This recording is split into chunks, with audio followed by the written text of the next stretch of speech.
Hi everyone. तो कैसे हैं आप लोग? एकदम मस्त बिंदास चकाचक। मैं सत्यम राज यूट्यूब चैनल द ऑनेस्ट में आपका स्वागत करता हूं। तो बच्चों, आज हम लोग एक्सरसाइज 5.2 का क्वेश्चन करेंगे। ठीक है, हम लोग 5.1 का एक एक क्वेश्चन सॉल्व कर लिए हैं। तो चलिए अब हम लोग क्वेश्चन 5.2 का देखते हैं। तो देखिए, 5.2 का क्वेश्चन सॉल्व करने से पहले आप एक बात ध्यान दीजिए। मैंने आपको इस फॉर्मूला के बारे में आपको अच्छे से समझाया हूं। A n is equal to a plus n minus one into में डी। ठीक है, और ये फॉर्मूला ना, इसको आपको हर एक टर्म के बारे में पता है। जिस बच्चों को नहीं पता है, अगर जो वो नहीं देखे हैं मेरा इंट्रोडक्शन पार्ट एपी का, तो आप पहले जाके देख लीजिए। ऐसे मैं यहां पे इसको कोशिश करता हूं कुछ समझाने का। देखिए, ए एन के मतलब आप क्या समझिएगा कि जैसे कोई टर्म दिया हुआ है ना, तो ए एन मतलब होता है लास्ट टर्म, लास्ट। ठीक है, जैसे मान लीजिए कि 4 8 12 डॉट डॉट डॉट डॉट और 48 तक लिखे, तो ये हो गया ए एन का वैल्यू। ए का मतलब कि जहां से यह स्टार्ट होता है, जैसे ये जो एपी है वो 4 से स्टार्ट होगा, तो ए का वैल्यू 4 हो गया। एन का मतलब होता है कि इसमें कितना टर्म्स है, जैसे 1 2 3 4 काउंट करके, तो उसका मतलब एन का वैल्यू होगा। अच्छा, डी मतलब हो गया कॉमन डिफरेंस, जो कि हम लोग a2 माइनस में a1 निकाल के सीखते थे। अच्छा, n का वैल्यू एक और, जैसे मान लीजिए कहेगा 12th टर्म, बताइए कि 12वां टर्म कौन सा है, तो n का वैल्यू जो हो गया ना, वो 12 ले लीजिएगा। इसका मतलब 12th टर्म पूछेगा तो a12 निकालना है। 11th टर्म पूछेगा तो a11 लिखना है। 7th टर्म लिखना है तो a7 लिखना है इसके जगह पे। इसका मतलब उस समय में n का वैल्यू जो हो जाएगा वो 7 हो जाएगा। तो बस इतना बात आप ध्यान में रखिए, और आपको एक एक क्वेश्चन एकदम आराम से सॉल्व होगा, किसी तरह का कोई दिक्कत नहीं होगा। तो चलिए अब हम लोग क्वेश्चन सॉल्व करते हैं। तो देखिए, क्वेश्चन जो है ना, पहला फिल इन द ब्लैंक्स का है। ठीक है बच्चों, फिल इन द ब्लैंक्स का है। तो बहुत आसान है ये क्वेश्चन जो है ना, बहुत आसान है। क्या करना है, तो देखिए, इसमें पहला ए का वैल्यू दिया हुआ है, डी का वैल्यू दिया हुआ है, एन का वैल्यू दिया हुआ है, और a n is equal to what. तो फर्स्ट ऑफ ऑल आराम से लिख लेंगे कि a is equal to given है कितना, ए इज इक्वल टू 7। ठीक, d is equal to given है, वो कितना दिया हुआ है, 3।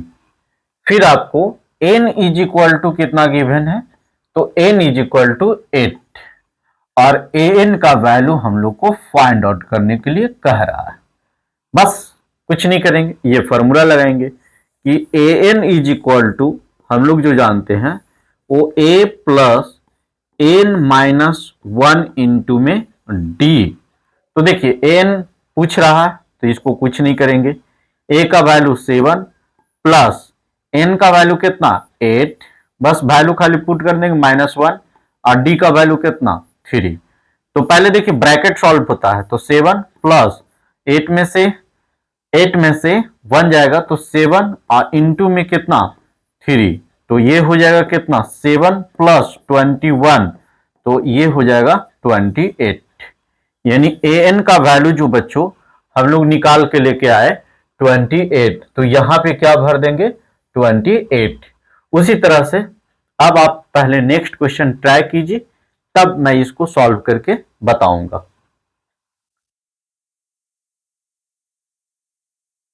हाँ, तो पहला क्वेश्चन फिनिश हुआ। अब हम लोग क्वेश्चन सेकेंड करते हैं। पेज नहीं छोड़ा गया है तो इसको इरेज करते हैं। आशा है कि आप लोग लिख लिए होंगे।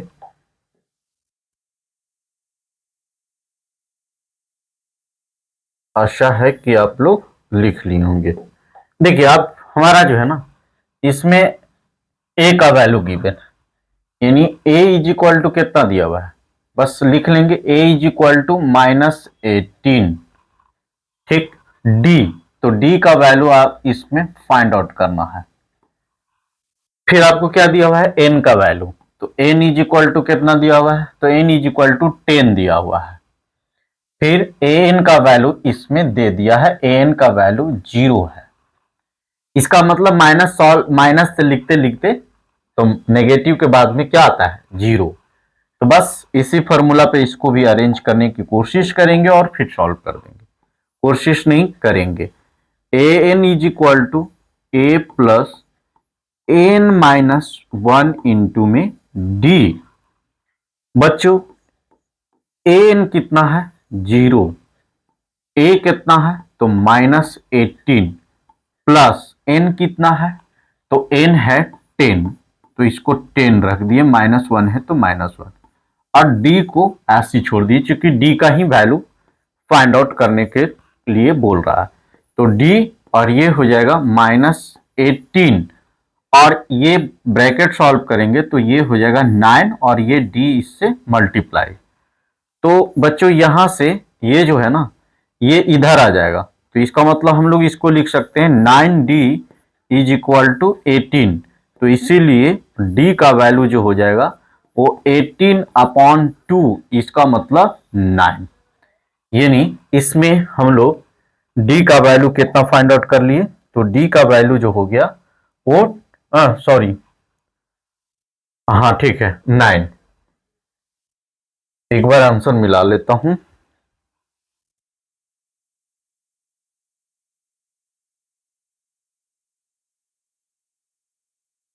एक मिनट, अच्छा सॉरी सॉरी सॉरी, यहाँ पे थोड़ा सा मिस्टेक हो गया बच्चों। ये जो है ना 2 होगा तो आंसर, इसलिए देखिए 9d तो 18 और बाई में 9, इसका मतलब d का वैल्यू जो हो गया वो कितना हो गया, तो d का वैल्यू हो गया 2 हम लोग मानेंगे। तो ये हो गया कंप्लीट। अब आप इस क्वेश्चन को लिख लीजिए और फिर इसको ट्राई कीजिएगा। ये हो गया, ये हो गया। क्वेश्चन नंबर 3 आप लोग ट्राई कीजिएगा। तो आशा है कि आप लोग ट्राई किए होंगे। तो अब हम लोग करते हैं क्वेश्चन नंबर 3।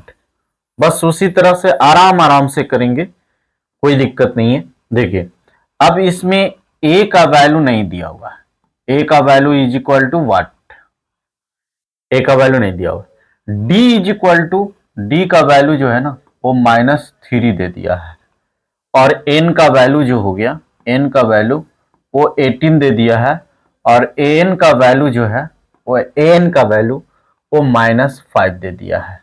ठीक, तो अब फॉर्मूला अप्लाई करते हैं।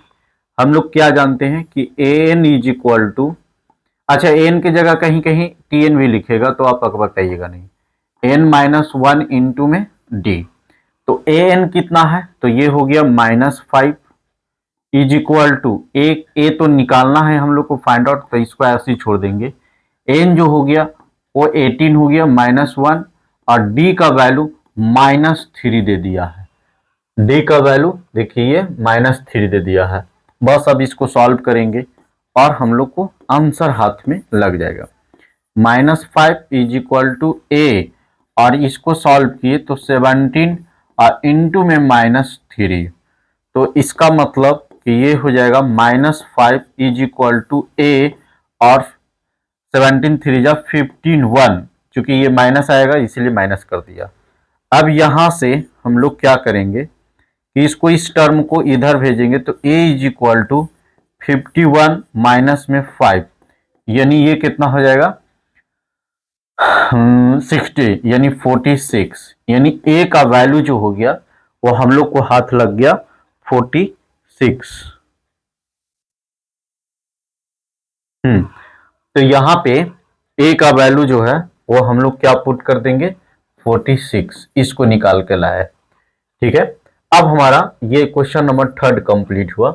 4 करते हैं, तो 4 आप लोग पहले ट्राई कीजिए, उसके बाद मैं करूंगा। हाँ, तो अब हम लोग क्वेश्चन नंबर 4 करते हैं।